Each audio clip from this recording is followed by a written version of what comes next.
It's Chef Momo here, Andres. I got a lot of requests to start doing some videos and start showing people how to prepare my food, like restaurant style, but in your household and for great quality. The meal I'm gonna make today, we're doing a classic steak ribeye and lobster. Guess what, guys? Only 15 bucks. I'm not playing, dead serious. You can even save a little more if you want to. The steak I have, nice classic black Angus steak here. Really great.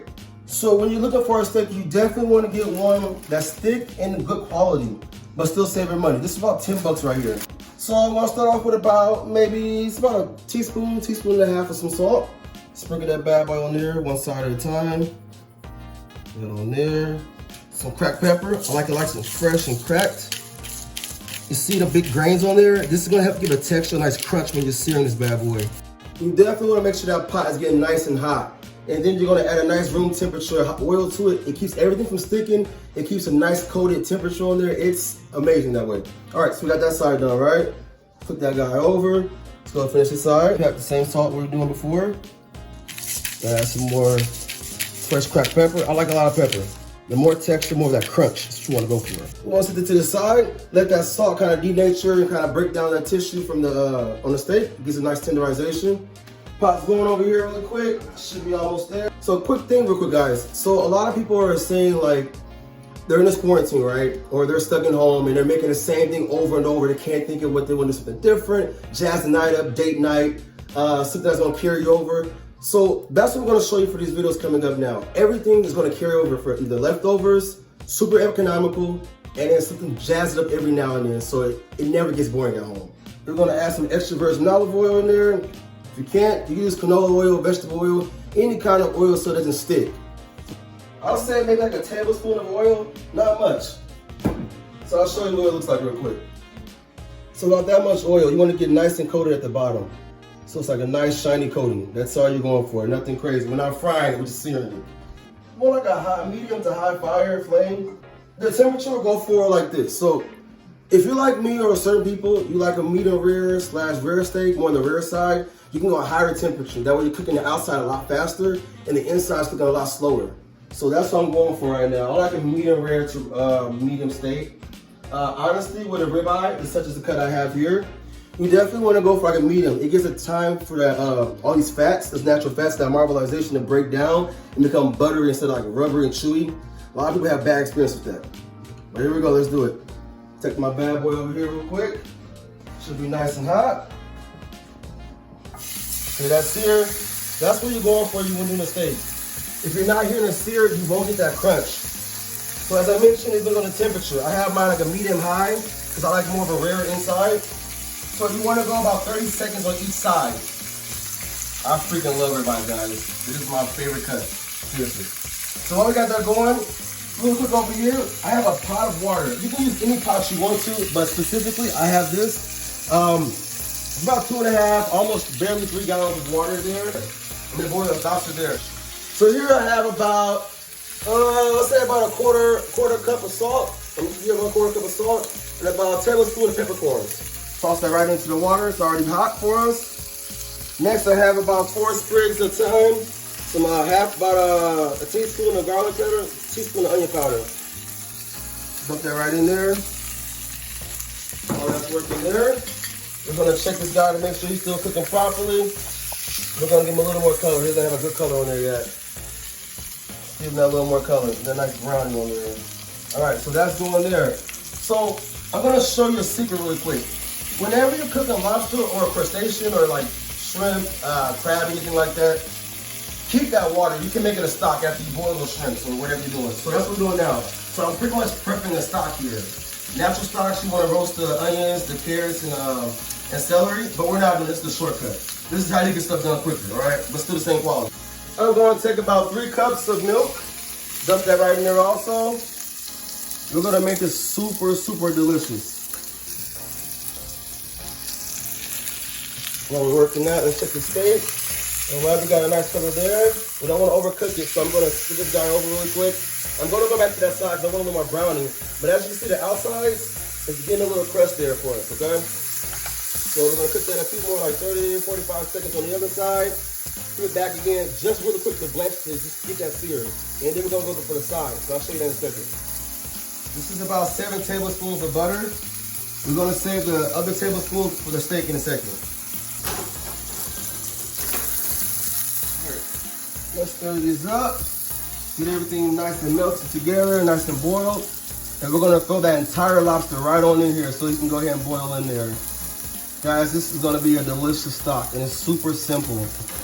And by adding a lot of dairy to it, some fats, it gets a nice creamy velvety texture. Later on, after we boil this down a little bit, we're gonna go ahead and add some heavy cream to there and a lot of other good things. We'll get there in a little bit. Let's check this side. Let's get that nice color, get a little more. As you can see, ribeyes, like I said, have a lot of fat. So we definitely wanna give it time to cook, but we're definitely on a high flame.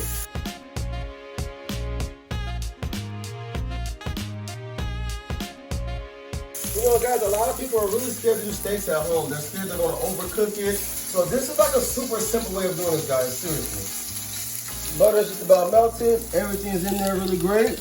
We're going to bring this boiling pre-stock up to a boil. All right, so we're going to add this whole lobster in there. Get there, my friend. Uh-oh. Well, one of the tips was fall, guys. It is okay, I promise.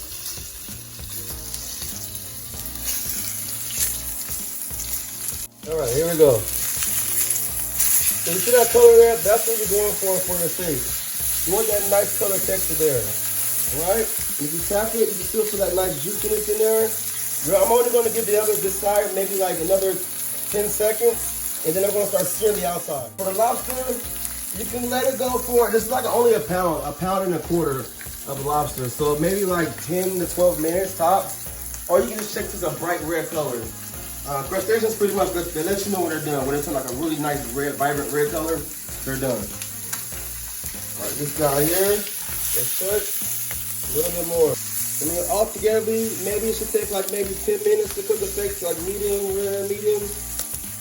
All right, so now I'm gonna sear the sides. See all that fat there? We're gonna sear that so we can eat that later. Sear that really good. Get all that fat, I'm gonna sear that.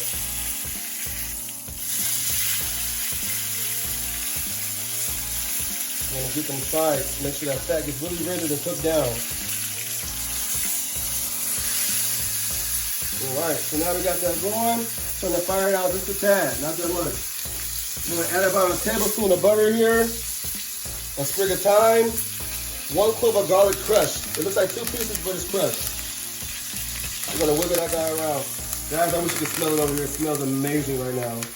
We're gonna swivel that around, that butter. Get all that fat and that pre-seasoned meat in there too.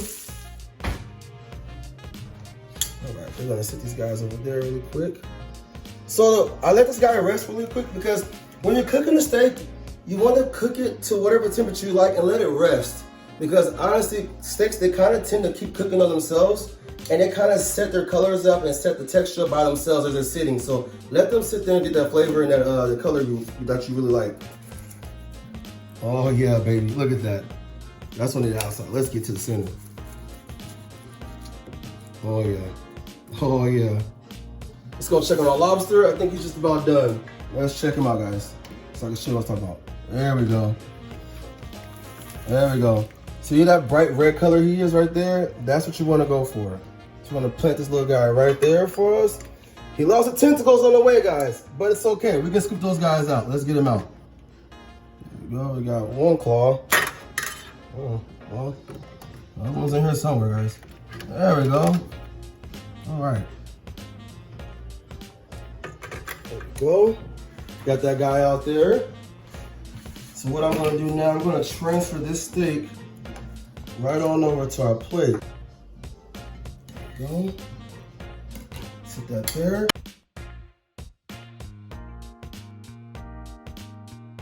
So a lot of people have questions. They don't really know how to break down a lobster. So let me show you how to do this really quick. Super easy, super cool. So the claws, they're big, right?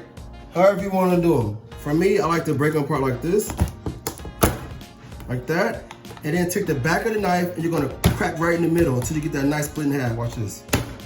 So how it cracks like that for us? That's exactly what you're gonna do. Put that guy open. You're gonna pull all that good stuff out with a little fork or your hands, whatever you like to do. You can crack them apart more if you want to and get all that good meat in there.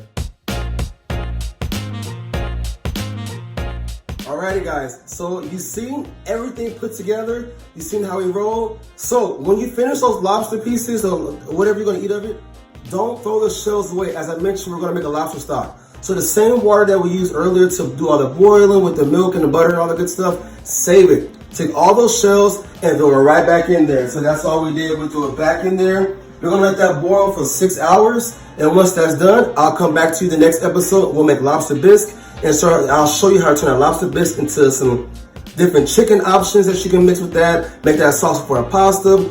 I have at least 3 to 4 different recipes to show you what to use that lobster bisque for. We're gonna make it happen for you guys. Thanks again for tuning in. I appreciate the support, guys. It's the first video, I was kind of nervous. But yeah, tune in soon. Love you guys. Chef Momo out.